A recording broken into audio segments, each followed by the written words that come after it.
오늘은 홍위병에 대하여 같이 대화해 보도록 하겠습니다. 홍위병의 출현은 문화혁명이 시작된 1966년 후반부터 시작하여 1967년 중반에 들어서면서 절정에 이르게 됩니다. 이 홍위병으로 통칭되는 단체는 처음 북경 지역에서 시작되었지만 전국 각 지역의 공장, 특히 시골 마을을 중심으로 급속도로 퍼져나가게 됩니다. 당시 문혁 초기에 우리가 알고 있는 홍위병이라는 단체의 조직 운영 경책에 대한 기초를 잡은 것은 당시 북경대학 재학생들 중 관료집안 자녀들이 주축이 되어 초기 조직 구성이 되었고, 이들이 홍위병 단체의 모든 행동 양식과 구호를 만들었습니다. 문혁 기간 중 홍위병으로 통칭되는 조직의 직접적인 집단 행동의 기간은 전체 문화혁명 10년을 생각한다면 그렇게 긴 기간은 아니었습니다. 지역에 따라 정도의 차이는 있었지만 일반적으로는 2년, 길어도 2년 반을 넘지는 않았다고 할 수 있습니다. 문혁 기간 동안 홍위병들의 구호는 혁명은 무죄이며 반란은 정당화되었다였습니다.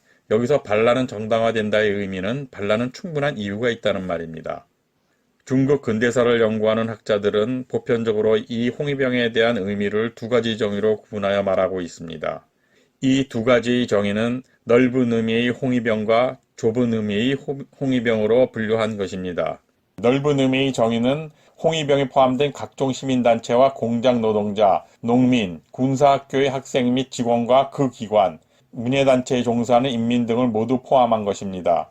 그리고 작은 의미의 정의는 대학과 중등학교 학생들로 조직된 학생 출신 홍위병 단체를 가리키는 것으로 분류한 것입니다. 홍위병으로 통칭되고 있는 단체는 한 학교 내에서도 우후죽순처럼 여러 개의 조직이 구성되어 활동을 하였고, 물론 단체의 명칭도 각기 달랐습니다. 그들은 이처럼 통합된 조직이 아니었고 수없이 많은 파벌이 존재했었기 때문에 조직과 파벌 간에는 제휴와 연대함이 없이 단체들은 각기 자신들의 입장과 견해에 따라 거기에 맞는 행위를 이어나갔던 겁니다. 보통 단체의 명칭은 마오쩌둥이 저술한 시나 사에서 따오거나 당시 발생한 중대한 사건들에서 따오는 것이 보통이었습니다. 일례로 그들이 사용한 명칭에 최누띠 전투대나 종종샤오 혹은 웨이동비아오 전투대 등입니다. 당시 지역에 따라 서로 다른 입장과 견해를 가진 홍위병들을 넓은 의미와 각기 다른 견해를 분류의 기준으로 하여 보황파와 조반파로 분류하였습니다. 그들은 서로 입장과 견해가 달랐기 때문에 어떤 상황에서건 일단 서로의 행위나 의견에 반대하면서 상대방의 견해에 대한 공격을 당시 반동분자들에게 하는 것 이상으로 과격하게 진행했었다고 합니다. 이들은 서로 대립하는 단체들의 입장과 견해를 강하게 부정하며 이러한 문구를 적은 커다란 대자보를 엄청나게 많이 만들어 경쟁적으로 인민들에게 홍보하였지만 사실은 마오쩌둥과 그 세력들에게 자신들을 표현한 행위였다고 보는 게 옳은 판단일 겁니다. 이러한 행위를 중국 공산당 중앙위원회에서는 마오쩌둥 문혁위원장이 정권 수호를 가능하게 하는 제국주의와 수정주의에 대한 의미 있는 계급투쟁이었던 것으로 표현하고 있습니다. 학교 내에서 조직된 홍위병, 즉 대학생과 중등생 신분의 홍위병들은 시기와 출신 성분 및 정치적 주장에 따라 분류가 되었습니다. 1966년에 결성된 초기 홍위병들은 거의 모두가 공산당과 정부 부서에 소속되어 있는 고위 간부의 자녀들이었습니다. 이들 대부분의 구성원들은 문혁 당시 출신 성분이 좋은 홍오류로 분류된 집안의 자녀들이었습니다.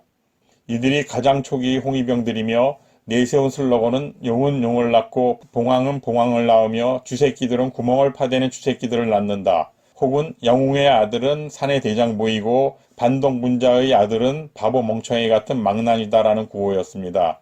그들의 슬로건과 구호에서 용과 봉황은 붉은 5종류, 즉 좋은 혹은 착한 인문에 속하는 자식들이 비유이며 쥐새끼는 소위 흑오류, 즉 5종류로 분류된 반동분자의 자식들을 비유한 말입니다.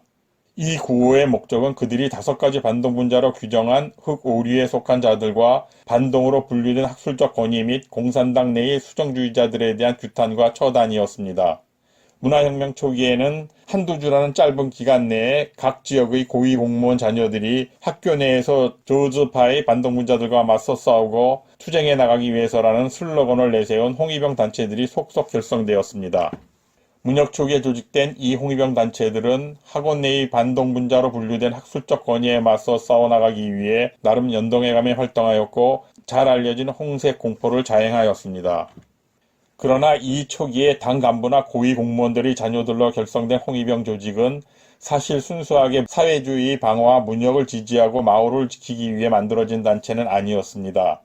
만약 이들을 한마디로 표현하라고 한다면 자신과 집안을 문혁의 잔인하고 어마무시한 붉은 공포 회오리 속에서 살아남기 위해 자의반 타의반으로 뭉쳐진 공산당 속의 부르주아주 그룹이라고 해야 할 것입니다.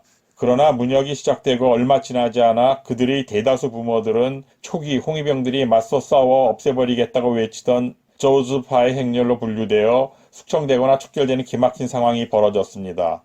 따라서 이 초기 홍위병 단체들은 그들의 뒤를 이어 큰 바람을 일으키며 결성되기 시작한 조반파 홍위병들이 공격을 받아 빠른 속도로 세력을 잃게 됩니다. 보수파 홍위병들은 보왕파라고 부르기도 했으며 초기 홍위병을 모방하여 그들과 비슷한 형태로 조직된 단체였습니다. 보수파 홍위병들은 1966년 하반기부터 조반파 홍위병들과 직접 대립하며 맞서기 시작하였습니다. 이 두 파벌이 홍위병 단체들은 극렬한 대립을 이어가는 형태를 보였습니다. 1966년 말부터 이 두 파벌이 홍위병 단체들은 비교적 소규모이긴 했지만 상대 단체에 대한 무장공격 행위가 끊임없이 이어지기 시작하였습니다. 1966년 6월과 7월에는 중국 각 지역에서 두 파벌이 홍위병 단체들은 죽창, 곤봉, 심지어는 총기들까지 동원된 대규모 무장공격이 이루어졌는데 이때 적은 부분이었지만 일부 지역에서는 군대가 개입하기도 했었습니다. 이 같은 군대의 개입 사건은 얼마 후부터 본격적인 개입이 시작될 군부의 움직임을 예고한 것이라고 할 수 있었습니다. 보수파 또는 보왕파로 불리던 홍위병 단체와 대립각을 세우며 활동한 조직인 조반파 홍위병 단체의 구성원은 출신 가정 배경이 매우 복잡하였습니다.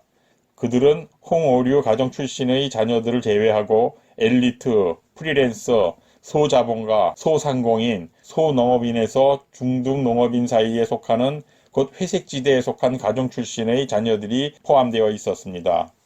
그러나 그들을 전체적으로 놓고 본다면 출신 성분은 상당히 낮았고 사회적으로도 낮은 계층에 속한 가정 출신의 자녀들이었습니다. 사회 전체에 대한 불만도 상당했다고 할 수 있었습니다. 조반파 홍위병들은 마오쩌둥의 부름에도 적극적으로 호응하였고 주자파와 수정주의자들을 제거하기 위한 행동에도 열성적으로 참여하였으며 구시대의 모든 제도에 반대한다는 혁명운동에도 앞뒤 가리지 않고 맹목적인 태도로 적극 참여했었습니다. 그러나 이들은 문혁 초기에 마오쩌둥과 그 추종 세력들에게 부름을 받지 못했었고 오히려 배척을 당하는 입장이었습니다. 특히 문혁 초기 그들을 차별하고 심지어 박해까지 자행한 것은 문혁 최초의 홍위병 조직이었던 보왕파 홍위병들이었습니다. 당시 이 보왕파 홍위병들은 각 학교에 적지 않은 숫자의 홍위병 단체가 조직되었는데 이들은 완벽한 연동체제를 갖추지 못했었지만 나름 연동성을 갖고 행동하기는 했었습니다.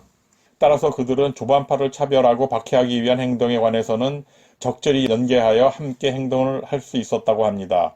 하지만 문혁이 어느 정도 자리를 잡고 나서부터는 마오쩌둥 주석의 정책 및 입장이 태도 변화를 시작함과 동시에 마오 주석은 조반파를 적극 끌어안는 정책을 펴나가게 된 것입니다. 조반파 홍위병들이 마오쩌둥의 문화혁명에서 마오쩌둥 주석의 인정을 받으며 길지 않은 시간이었지만 주역의 역할을 할 수 있게 된 것은 초기 홍위병 단체인 보수파 혹은 보왕파로 지칭되던 홍위병들이 부모가 흑오리로 분류되어 반동분자로 몰리기 시작하면서부터입니다. 이번 방송은 여기까지 하도록 하겠습니다. 여러분의 지속적인 참여와 구독, 좋아요를 부탁드리며 오늘 방송을 마무리하도록 하겠습니다. 감사합니다.